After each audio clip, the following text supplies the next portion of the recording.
இல்லை, மாணிக் தாகூர் கொஞ்சம் அழுத்தம் கொடுத்தாதானே அதிக சீட்டு வாங்கணும்னு கட்சி நலனுக்காக தானே பேசணும். எரிச்சல் வருமா இல்லை அள்ளி கொடுக்குற மனசு வருமா?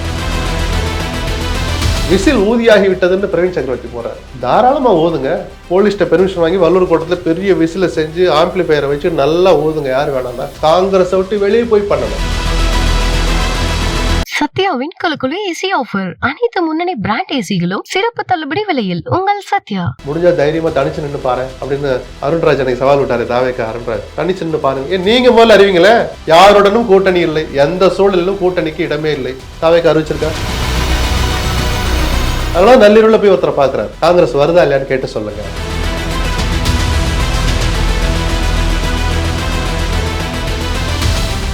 மின்னம்பலம் நேர்களுக்கு வணக்கம். பத்திரிகையாளர் திரு SP லக்ஷ்மணன் அவர்களிடம் பேச இருக்கின்றோம். வணக்கம் சார். வணக்கம். நலமா இருக்கீங்களா? நல்லா இருக்கேன். திமுக காங்கிரஸ் கூட்டணி குறித்து சமீப காலமாகவே சர்ச்சை பேச்சுக்கள் வந்து கொண்டே இருக்கிறது. இந்த சூழ்நிலையில காங்கிரஸ் கட்சியுடைய அமைப்பு பொதுச் செயலாளர் திரு KC வேணுகோபால் அவர்கள் சென்னைக்கு வந்திருந்தார். அவர் பேட்டி கொடுக்கும்போது செய்தியாளர்களிடம் கவனித்த ஒரு விஷயம், திமுக காங்கிரஸ்க்கு இடையில ஒரு பெரிய பாரம்பரியம் இருக்கு. நாங்கள் பொது பிரச்சனைக்காகவும் மதவாத சக்திக்கு எதிராகவும் நாங்கள் தொடர்ந்து போராடிக்கிட்டு இருக்கிறோம் அப்படின்னு சொன்னார். இப்போ இதுலேருந்து திமுக காங்கிரஸ் இந்த கூட்டணி இதை தான் தொடரணும் அப்படிங்கிற விருப்பமாக அதை எடுத்துக்கலாமா? ஏன்னா KC வேணுகோபாலையும் மையப்படுத்தி சர்ச்சை வந்துகிட்டு இருந்தது உங்களுக்கு தெரியும். இவ்வளவு தெளிவாக பேட்டி கொடுத்த வேணுகோபால் கடந்த 2-3 வாரங்களாக மௌனமாக இருந்தது ஏன்னு ஒரு கேள்வி இருக்கு. குறிப்பாக ஒரு 15 நாள்னு எடுத்துக்கோமே. 2 வாரங்களுக்கு முன்பாக தமிழக காங்கிரஸ் கட்சியை சேர்ந்த MP MLAக்கள் எல்லோரும் டெல்லிக்கு அழைத்து ஒவ்வொருவரிடமும் தனித்தனியாகவும் மொத்தமாகவும் உட்கார வச்சு சில கருத்துக்களை கேட்டுட்டு கூட்டணியில் என்ன முடிவெடுக்கலாம் அப்படின்னு ஆலோசிச்சுட்டு அந்த கூட்டம் முடிந்த பிறகு அந்த கூட்டத்திலேயே பிரவீன் சக்கரவர்த்தியும் கண்டிச்சிருந்தாங்க. ஏன்னா ராகுல் காந்தியுடைய பெயரை நீங்கள் தப்பாக பயன்படுத்தி விஜய்கிட்டலாம் போய் சந்திக்கிறீங்க, கட்சி அதுக்கு அனுமதி கொடுக்கலன்னா உள் அறையில் நடந்த அந்த ஆலோசனை கொடுத்த முடிவில் பிரவீன் சக்கரவர்த்தி தனியாக அழைத்து இந்த கண்டிப்பும் நடந்தது. இதெல்லாம் முடிஞ்சு வெளியில பத்திரிகையாளர்களை சந்திச்சது 2 பேர். ஒன்று செல்வ பெருந்தகை இந்த மாதிரி கூட்டணி தொடர்பாக, தோழமை தொடர்பாக பொது வெளியில் யாரும் பேசக்கூடாதுன்னு மேலிடம் சொல்லி இருக்குன்னாரு. சரி, அவர் சொன்னா கூட நம்ப மாட்டாங்கன்னு என்னாச்சு, அடுத்த கொஞ்ச நேரத்தில் KC வேணுகோபாலும் ஒரு பேட்டி கொடுத்தார். அகில இந்திய காங்கிரஸ் கட்சியுடைய தலைமை தான் கூட்டணியை பற்றி முடிவெடுக்கும், பொது வெளியில் யாரும் பேசக்கூடாது அப்படின்னு இதே வேணுகோபால் மைக் முன்னாடி பேசுகிறார். அடுத்த நாள் காலையில் மாணிக் தாகூர் விட்டுட்டு போடுறார். அதுக்கு என்ன கண்டென்ட்டு, என்ன அர்த்தம் அதெல்லாம் இருக்கட்டும். அரசியல் தெரிஞ்சவங்களுக்கு அந்த ஒரு கருத்தினுடைய உள் அர்த்தம் என்னவா இருக்கும், இது சேட்டையா, சில்மிஷமா, குசும்பா, நகைச்சுவையா, நக்கலா, நையாண்டியான்னு என்ன பார்வை பார்த்தாலும் அது எந்த வரையறைக்குள்ளே வருதுன்னு நம்மளால் கண்டுபிடிச்சிட முடியும். அடுத்த நாள் தொடங்கி நான் வீழ்வேன் என்று நினைத்தாயோன்னு விட்டு போடுற வரைக்கும் அவர் தன்னுடைய பாணியை மாற்றிக்கல. ஒரு காங்கிரஸ் கட்சியினுடைய தொண்டனா மாணிக் தாகூருடைய உணர்வுகளை யாருமே தப்புன்னு சொல்ல முடியாது. ஆமாம், அதிக இடங்களில் போட்டியிடணும், தன் கட்சி போட்டியிட நினைக்கிறது நியாயமான ஆசை, உரிமை. 67க்கு அப்புறம் நம்ம ஆட்சியிலேயே அதிகாரத்திலேயே இல்லை, நம்ம அது ஆட்சியில் இருக்கணும்னு ஆசைப்படுறது ஒரு தொண்டனுடைய அடிப்படை கடமையாக ஆசையாக இருக்கலாம். இதையெல்லாம் சொல்கிற விதம்னு ஒன்று இருக்கு, சொல்கிற நபர், சொல்கிற இடம்னு இருக்கு. இல்லை, நீங்க நான் வீழ்வேன் என்று நினைத்தாயோ அப்படின்னா அது அவர் ஏற்கனவே போட்ட ட்விட்டு கூட அச்சம் இல்லைங்கிறது அதான் சொல்றது. நாள்தோறும் போட்டதுல எத்தனையோ அரசியல் கருத்துக்களும் தானே அந்த நாள்தோறும்ல நடுவில் வந்துகிட்டு இருந்தது. ஆனா நேத்து போட்ட அந்த தீர்மானத்துக்கு பிறகு மாவட்ட தலைவர்கள் கூட்டத்திலையும் தீர்மானம் பொதுவெளியில் யாரும் பேச எதிராக போட்டது எப்படி சொல்றீங்க? இதனாலதான் சொல்றேன். அப்போ ஒரு தீர்மானம் கிட்டத்தட்ட மாணிக் தாகூரை மறைமுகமா மையப்படுத்தி அவருக்கும் சொல்ற மாதிரி, அவரை போன்றவர்களுக்கு சொல்ற மாதிரி ஒரு தீர்மானம் போடுறாங்க. அதுக்கு ஒரு பதிலீடு கொடுக்குற மாதிரியும் நம்ம எடுத்துக்கலாம். இல்லை, நான் பாரதியாருடைய கவிதைகளை, அவருடைய வரிகளை எனக்கு நான் காலைல எந்திரிச்சு நான் வச்சு போட்டேன்னு கூட சொல்றதை எடுத்துட்டு போட்டோம். வேணுகோபாலுடைய மௌனம் இத்தனை நாளா ஏன்? அப்போ AICCக்குன்னு அதிகாரம் இருக்கா இல்லையா? செல்வ பிறந்தக அதான் கேட்டார். AICCயை விட பெரிய ஆட்கள் இங்கே யாரும் இல்லை, அப்படி யாராவது இருக்கிறாங்களான்னு கேட்டார். நான் இப்போவும் சொல்றேன், மாணிக் தாகூருடைய கருத்துக்கள் பிரவீன் சக்கரவர்த்தி கூட சேஷ்டையான கருத்து. யூபிஎல்லாம் ஒப்பிட்டு இங்கே சீன்ற மாதிரி பண்ணார். மாணிக் தாகூர் அந்த மாதிரியான இதுக்குள்ள போகல. அவருடைய பார்வையெல்லாம் அதிகாரத்தில் பங்கு, அதிக இடங்கள், இந்த 2 கண்டென்ட்டை நோக்கி போகுது. இதை கேட்கிற இடத்தில், இப்படி கேட்கிற இடத்தில் மாணிக் தாகூர் இருக்கிறாரான்னு தான் நம்ம கேட்கிறோம். அதிகாரம் அவருக்கு இல்லை. இன்னொன்று சொல்லட்டுமா, செல்வ பெருந்தகைக்கே அந்த அதிகாரம் கிடையாது. ஏங்க, நம்ம இந்த இடம் ஒரு 65 இடமாவது வாங்கிடணுங்க அப்படின்னு ராகுல் காந்தி கிட்ட போய் சொல்லி அவர்கள் அமைக்கிற குழுவோட போய் அறிவாலயத்துல பேசுற போது 65 75 கூட கேட்கலான்னு அங்கே போய் தான் சேனலை தவிர அகில இந்திய கட்சிகள் தேசிய கட்சிகள் நடந்து கொள்கிற விதமும் நடைமுறையும் அதுதான். அவரே பொது வெளியில பேச முடியாது. சரி, யார் பொது வெளியில பேசலாம்? ஒரு வாரம் முன்னாடி டாக்டர் கிருஷ்ணசாமி ஒரு பேட்டி கொடுத்தார். எங்களுக்கு ஆட்சி அதிகாரத்தில் யார் பங்கு தருகிறார்களோ அவர்களோட தான் கூட்டினார். ஏன்னா அவர் இன்னும் எந்த கூட்டணிலையும் சேரலை. நான் என்னுடைய ஆப்ஷனை சொல்லிட்டேன், யாருக்கு இன்ட்ரெஸ்ட் இருக்கோ என்னை கூப்பிடுங்கன்னு ஓப்பன் ஒரு அது வேண்டுகோள். அவர் சொல்லலாம், தோழமை தொடர்கிறது, இன்டாக்டா இருக்கு. இந்தியா கூட்டணியில காங்கிரஸுக்கு அடுத்த பெரிய கட்சி திமுகன்னு இப்படிலாம் இருக்கிற இடத்துல தொடர்கிற தோழமையில் அந்த கட்சியை சேர்ந்த ஒருத்தர் வெளியில போய் பேசக்கூடாதுன்னா அது தர்மமும் அல்ல, நேர்மையும் அல்லன்னு நம்ம சொல்றோம். மற்றபடி மாணித்தாங்களுடைய கருத்துக்கள் தவறுன்னு யாருமே சொல்லலை. ஆனா நீங்க கடந்த 10 நாட்களாக ஏன் மௌனமா இருந்தார் கேசி வேணுகோபால் கேட்டீங்க. 10 நாட்கள் கடந்து விட்டோம், இப்ப பேசியிருக்கிறார். இப்ப பேசுறது மூலமா முற்றுப்புள்ளி வைக்க நினைக்கிறாங்களா? நினைக்க வேண்டிய சூழலுக்கு அவரும் ஆளாயிரு. ஏன்னா நீங்க சொன்ன மாதிரி அவரை மையப்படுத்தி தான் சர்ச்சை வந்து இந்த சர்ச்சையின் நாயகனே மையப்புள்ளியே கேசி வேணுகோபால் தான். 3 பேர் தான் காங்கிரஸ் கட்சியுடைய அதிகாரத்தில் இன்னைக்கு இருக்கிறவங்க, அபிஷியலாகவும் அன்அபிஷியலாகவும். பிரியங்கா கூட தள்ளி வச்சிடலாம். கட்சியின் தலைவராக இருக்கிற கார்கே அதிகாரபூர்வமா முடிவுகளை எடுக்கிறதுல சோனியாவும் ராகுலும் இன்னும் பின்னால் இருக்கிறாங்கிறது ஊரறிஞ்ச ரகசியம். அது கார்கேவும் அதை விரும்புவார். இந்த 3 பேர்ல இந்த கூட்டணி தொடரணும்னு உறுதியா இருக்கிறவங்க கார்கேவும் சோனியாவும் மட்டும்தான். ஆச்சரியப்படுற விதமா இது தொடரணுமான்ற கேள்வியை ராகுல் எழுப்புகிற அளவுக்கு அவர் மனசை மாத்தியதுல வேணுகோபாலுக்கு முக்கிய பங்குண்டுன்னு காங்கிரஸ் கட்சியோட விவகாரங்கள் அறிஞ்சவங்க சொல்லுவாங்க. அது அப்போ ராகுலையே மனசை மாற்றுகிற அளவுக்கு சோனியாவும் கார்கேவும் உறுதியா இருக்கிறாங்கிற தகவல் நேற்று அவருக்கு கிடைச்சிருக்கலாம், அல்லது திட்டமிட்டு அல்லது வெளிப்படையாக சொல்லப்பட்டிருக்கலாம். நீங்க இந்த கருத்தை சொல்லுங்க. அப்படி சொல்லாமல் வேணுகோபால் தன்னெழுச்சியாக தானாக சொல்கிற விஷயம் அது அல்ல. அவருடைய கடந்த 3-4 வார செயல்பாடுகளை திரைமறைவில் வச்சு பார்த்தா வேணுகோபால் நேற்று ஒரு நிர்பந்தம்னு சொல்ல மாட்டேன், ஒரு இன்ஸ்ட்ரக்ஷன் கிடைக்காம அந்த வார்த்தையை சொல்லியிருக்க மாட்டார். அடுத்து என்ன, திமுக எப்படி அணுக போகிறது காங்கிரஸை? இல்லை, அவர் தான் சொல்லிட்டார்ல, எங்களுக்கு பட்ஜெட் வேலைகள் இருக்கு, 17ஆம் தேதி நடக்குது, 3 நாள் நடக்கும், 20 ஒரு நாள் கேப் போட்டு 22ஆம் தேதி நாங்கள் குழு அமைக்க போகிறோம், அந்த குழு பேசும்னு சொன்னார். அப்படி சொன்ன பிறகும் மாணிக் தாக்கூருடைய ட்வீட், அவர் வெளியிட்ட கருத்துக்கள், பத்திரிகையாளர் சந்திப்பில் அவர் நடந்துக்கிட்டது, மாவட்ட காங்கிரஸ் கமிட்டி கூட்டத்தை கூட்டி தீர்மானம் போட்டது, இதெல்லாம் ஒரு எல்லை மீறிய செயல். அவங்களுக்கு உரிமையான செயலாக இருக்கலாம். தோழமை தொடர்கிறதுன்னு அந்த வார்த்தையை போட்டு பார்த்தீங்கன்னா இது எல்லை மீறின செயல் தான், எரிச்சல் படுத்துகிறது. இல்லை, மாணிக் தாக்கூர் கொஞ்சம் அழுத்தம் கொடுத்தாதானே அதிக சீட்டு வாங்கணும்னு கட்சி நலனுக்காக தானே பேசுகிறேன். எரிச்சல் வருமா இல்லை அள்ளி கொடுக்குற மனசு வருமா? முதல்ல எரிச்சல் தான் வரும். ஸ்டாலினுக்கு அது வந்ததுன்னு தான் நான் கேள்விப்பட்டேன். அது தப்பே இல்லை. சுயமரியாதையும் சொரணையும் உள்ள எந்த கட்சிக்கும் அந்த எரிச்சல் வரதான் செய்யும். ஏன்னா அதாவது ஒரு பெரும் பண்ணையார் அந்த பெரியண்ணன் மனப்பான்மை இல்லை. என்ன இருந்தாலும் திமுக பெரிய கட்சி ஆட்சியில் இருக்கிறாங்க, ரைட்டு. அவங்களுடைய கூட்டணி கட்சியினுடைய வாக்குகளும் அதில் இருந்து தான் அரியணையில் உட்காந்துருக்கிறாங்க. மாணிக் தாக்கூர் பாஷையிலே சொல்லுவோமே, தப்பு இல்லை. ஆனால் கேட்குற விதம்னு ஒன்று இருக்குல்ல.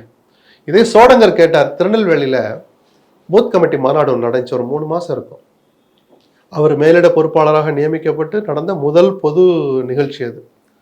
125 இடங்களில் போட்டியிடுகிற அளவுக்கு எங்களுக்கு அந்த வாய்ப்பும் இருக்குது, கட்சி வலுவாக இருக்குன்னு சொன்னார். 125 நம்பரை திருநெல்வேலியில் முத பேசுகிறார்.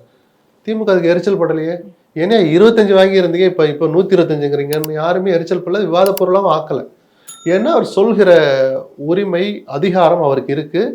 கூடியிருந்த கூட்டம் அந்த கூட்டம் அப்படி சொல்லி உற்சாகப்படுத்தினா பூத் கமிட்டியில் இருக்கிறவங்க போய் வேலை செய்வாங்கன்னு எந்த கட்சிக்காரங்களும் சொல்லுவாங்க. 210 இடம் ஜெயிப்போம், விஜயும் சொல்றாரு, எடப்பாடியும் சொல்றாரு, சீமானும் சொல்றாரு. திமுக சொல்லவே வேண்டாம், அவங்க எப்போ நாங்கள் திரும்ப ஆட்சி கொண்டு 2.1 பேரெல்லாம் வச்சுட்டாங்க.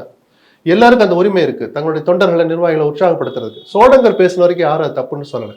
அவரே அப்படி சொல்லிட்டு, இந்த நாங்கள் எங்கள் குழுவை அமைத்து 2 வாரங்கள் 72 நாட்கள் ஆயிடுச்சு, இன்னும் கூப்பிடாது வருத்தம் அளிக்கிறது, அதிருப்தி இப்படிதான் காட்டணும். இப்படி துண்டை இடுப்புல கட்டிக்கிட்டு கையை கட்டிட்டு இல்லைங்கலாம் யாரும் சொல்லலை. அப்படி அவசியம் இல்லை. யாரும் திமுகவுக்கு அடிமை சாசனம் எழுதி தரவில்லை, அதை நான் மறுக்கவே இல்லை. ஆனால் பொதுவெளியில பயன்படுத்துகிற வார்த்தையினுடைய எல்லை அதுதான். முதலமைச்சரை, திமுகவை, ஸ்டாலினை அதுக்கு மேலே இடிச்சு காட்ட முடியாது. 72 நாள் ஆச்சு, நீங்க என்ன லேட் பண்றீங்களேன்னு. இது லேட்டுன்னு நான் நினைக்கல. திமுகவினுடைய அல்லது கடந்த கால தமிழ்நாடு அரசியல், தேர்தல் அரசியல் வரலாற்றை எடுத்து பார்த்தா நோட்டிபிகேஷன் வரும்போது தான் எல்லாமே தடுத்துட்டு நடக்கும். இப்போ ஏன் திமுக கொஞ்சம் உஷாராயிருக்கணும்னு நம்ம நினைச்சோம்னா, விஜய்ங்கிற ஒரு த்ரெட் வந்திருக்கு. அந்த விஜய் காங்கிரஸ் எப்படியா தன் பக்கம் இழுக்கணும்னு முயற்சி பண்ணிட்டு இருக்கிறார்.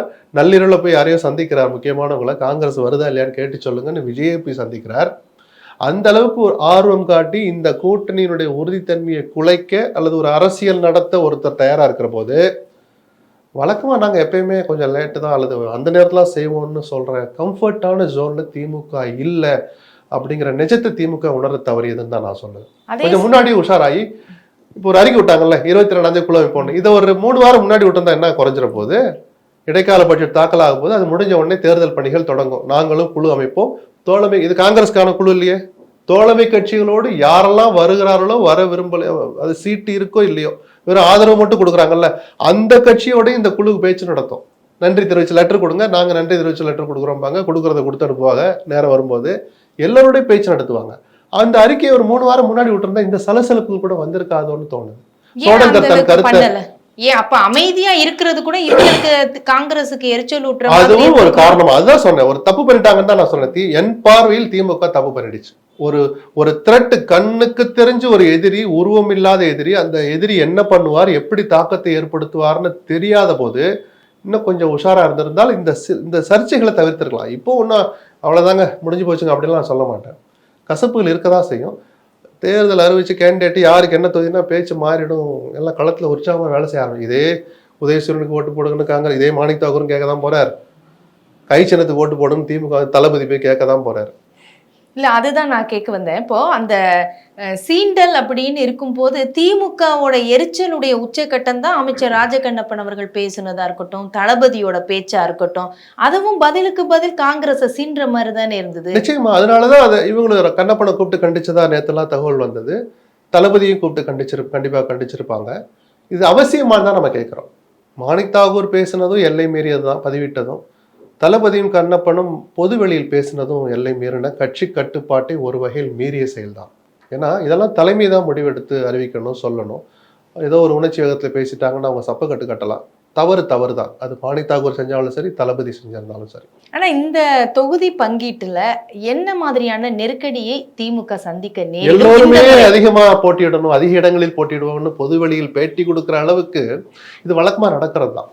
இதை குறைஞ்சபட்சம் கடந்த 3 பொது தேர்தல்களில் ஸ்டாலின் கொஞ்சம் கவனமாகவும் வெற்றிகரமாகவும் கையாண்டார். இந்த முறை அது அவ்வளோ சுலபம் அல்ல. ஏன்னா இன்னொரு வாய்ப்பு, இந்த மாதிரி அதிக இடம் கிடைக்கலைன்னா எரிச்சலோடு தொடர்கிறதை தாண்டி இன்னொரு வாய்ப்பு இருக்குன்னு விஜய்ங்கிற ஒரு வாசல் திறந்திருக்கிற போது ஒரு சவாலான விஷயம்தான். எப்படி சமாளிக்கிறாருன்னு நானும் தான் காத்துட்டு இருக்கிறேன், தெரிஞ்சுக்கணும்னு. ஏன்னா எல்லோருக்குமே ஆசை இருக்குல்ல. இப்போ 6னா 2 இலக்கம், அப்போ எல்லாருக்கும் 4 24 முடிஞ்சு இப்போ 40 கேட்குறாங்களே, குறைஞ்சபட்சம் 2 இலக்கம்னா 10. அத்தனை கொடுக்குறதுக்கெல்லாம் திமுக இடம் கிடையாது. அல்லது அவங்க ரொம்ப குறைஞ்சி நிற்கணும். கம்ஃபர்ட்டாக ஜெயிக்கிற அளவுக்கு சூழல் அப்படி இல்லை. ஏன்னா திரும்ப சொல்கிறேன், விஜய் என்ன பண்ணுவார், தாக்கத்தை யாருக்கிட்ட எப்படி ஏற்படுத்துவார்னு தெரியாது. அவங்களும் ஒரு 170க்கு குறையாமல் நிற்கணும்னு ஒரு முடிவில் இருந்தாங்கன்னா இப்படி எல்லாருக்கும் இரட்டை இலக்கத்தில் கொடுக்க முடியாது. இதை எடுத்து சொல்லி புரிய வச்சு ஏற்க செய்கிறது தான் தலைமை பண்பு. கடந்த 3 முறை நல்லா பண்ணார், இந்த விட எப்படி செய்யறாருன்னு பொறுத்திருந்து பார்ப்போம். அதாவது விஜய்ங்கிற ஒரு ஃபேக்டர் வேற வராரு. அப்படிங்கும் போது திமுக எத்தனை சீட்டை நம்ம வச்சுக்கிட்டா, எத்தனை சீட்ல நம்ம போட்டியிட்டா நமக்கு சேஃப்னு நினைப்பாங்க? சேஃப்னு இல்லை, சேஃப் மட்டும் பார்க்கக்கூடாது, அவங்களுக்குன்னு சில கமிட்மெண்ட் இருக்குல்ல. இவருக்கு சீட்டு கொடுத்தாகணும், இவரை விட முடியாது, போன விட தரேன்னு சொன்னோம், அப்படின்லாம் வச்சு பார்த்தா இவ்வளோ பெரிய கட்சி 170ன்னு ஒரு நம்பரை சொன்னேன் இல்லையா, அது ப்ளஸ் சின்ன சின்ன உதிரி கட்சிகள் இருக்காங்க இல்லையா, சிறிய கட்சிகள் ஆதரவு கொடுக்குறவங்க, ஒரு இடத்துல நிற்கிறவங்கன்னு அவங்க உதயசூரன்லேயும் நிற்பாங்க. ஸோ இதெல்லாம் சேர்த்து ஒரு 180 182 நின்னாங்கன்னு நினைக்கிறேன் நான் போன தடவை. திமுக உறுப்பினரே உதயசூரன் நிற்கிறது 170க்கு குறைஞ்சி நிற்க மாட்டாங்க. அதிமுக அதே ஸ்டாண்டு தான் எடுப்பாங்க, அதுக்கு குறையாமல் நிற்கணும். அதான் சேஃப்டி. ஒரு 30-40 போனால் கூட தனி மெஜாரிட்டி கிடைக்கணும்னு தான் எந்த பெரிய கட்சியும் நினைக்கும். அது நியாயமான எதிர்பார்ப்பு, அது நியாயமான உஷார்த்தனம். அது ஸ்டாலின் அவர்களை கேசி வேணுகோபால் அவர்கள் சந்திப்பதற்கு வாய்ப்புகள் இருந்திருக்குமா? அவசியம் இல்லை. வேணுகோபாலுக்கு அலுவல் ரீதியாக அந்த அதிகாரமும் இல்லை, பொறுப்பும் இல்லை. அவர் கட்சியில் பொதுச் செயலராக இருக்கலாம், பேச்சுவார்த்தை குழுவில் அவர் கிடையாது. இல்லை இவர் தமிழகத்தினுடைய மேலிட பார்வையாளரும் கிடையாது. சோடங்கருக்கு தான் அந்த அதிகாரம் இருக்குது. அதனால் அவர் நேற்று நேரம் கேட்டு ஸ்டாலின் கொடுக்கல அப்படின்னா அவர் கேட்கவும் இல்லை, கொடுக்கல. 2வது அவர் February 5 வந்திருக்க வேண்டிய நிகழ்ச்சியை தள்ளி வச்சு அவருக்காக நேற்று நடந்தது அந்த ஆர்ப்பாட்டம் போராட்டம்லாம். மகாத்மா காந்தி ஊரக வேலை திட்டத்துடைய பெயரை மாற்றினதை கண்டிச்சுன்றது தான் மெயின் அவர் வந்தது. அதுக்கப்புறம் ஒரு கூட்டம் நடந்துச்சு, ஆலோசனை, அதெல்லாம் வேற. அவருடைய மெயின் அஜெண்டா அந்த போராட்டத்துக்கு வந்தது தான். இது 5 நடந்திருக்க வேண்டியது நேற்று தள்ளி வச்சு வந்தாரே தவிர முதல்வரை சந்திக்கிறது ஒரு அஜெண்டாவில் இல்லை, அதுக்கு அவசியமும் இல்லை. ஆனா இதெல்லாம் சேர்த்து பார்த்தோம்னா ராகுலுடைய மௌனம் எதை காட்டுகிறது? அது அவருடைய நேர்மையற்ற ஒரு மனநிலையை காட்டுது. இதை சொல்றதுக்கு எனக்கே வருத்தமாக தான் இருக்கு. ஏன்னா ராகுலை நான் அப்படி பார்க்கணும், ஒரு பத்திரிகையாளர் நம்மளும் ஒரு பிம்பத்தை கவனிப்போம்ல.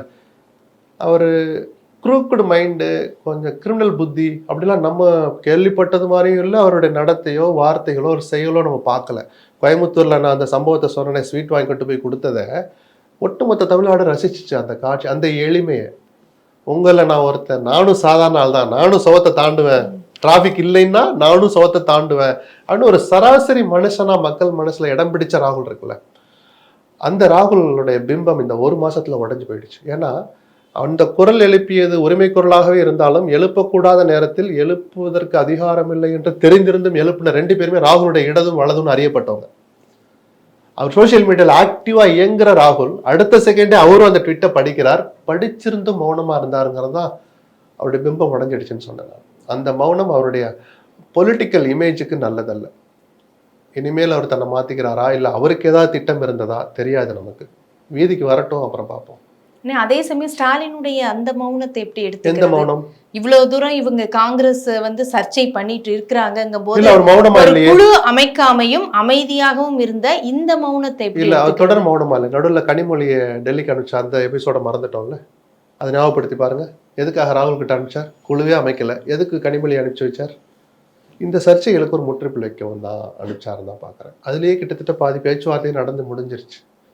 கூட்டணி தொடர்பான பாதி பேச்சுவார்த்தை அங்கேயே நடந்து, நீங்க இந்த அதுக்கப்புறம்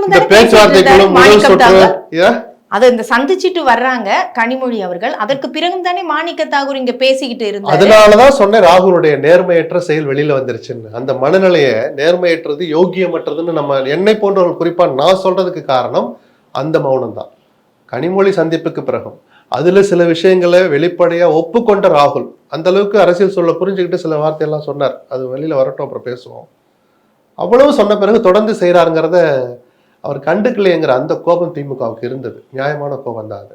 இப்போ தளபதியை கூப்பிட்டு மறைமுகமாக கண்டிச்சாங்கன்னு நமக்கு செய்தி வருது. மாணிக் அவர் கூப்பிட்டு கண்டிச்சாருன்னு நம்ம யூகம் கூட பண்ண முடியல. ஏன்னா 17ஆம் தேதி போய் சந்திச்சுட்டு வர 2வது நாளே ட்விட்டு போடுறாரு, செல்மிஷமா போடுறாரு. விசில் ஊதியாகி விட்டதுன்னு பிரவீன் சக்கரவர்த்தி போடுறாரு. தாராளமா ஊதுங்க, போலீஸ்ட பெர்மிஷன் வாங்கி வல்லூர் கோட்டத்தில் பெரிய விசில செஞ்சு ஆம்பிளிஃபயரை வச்சு நல்லா ஊதுங்க. யார் வேணாம்னா காங்கிரஸை விட்டு வெளியே போய் பண்ணணும். திமுகவோடு தோழமை தொடர்கிற காங்கிரஸில் இருந்து கொண்டு இந்த செல்மிஷத்தை பண்ணக்கூடாது.